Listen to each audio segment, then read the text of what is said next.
Ni beti gustatu izan teknologia eta zientzia arloak, baina azkenien ikasketa honek aukeratu nituen lan aukera bat delako.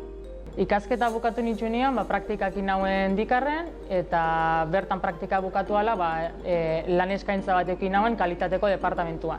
Kalitateko departamentuan hasi nintzen lanean eta gaur egun produktuen garapenean nau. Nire lanbidea estima alorrean teknologia eta ingenieritzan kokatzen da. Ikasitakoak baidako zerikusia, ze azkenien mekanizako prozesua ulertzen dozu, piezak badakitzu zelan produzitzen dian eta planuak interpretatzen dakitzu, pieza neurtzeko tresnak bai erabiltzen dakitzu eta orduan zerikusi asko daka.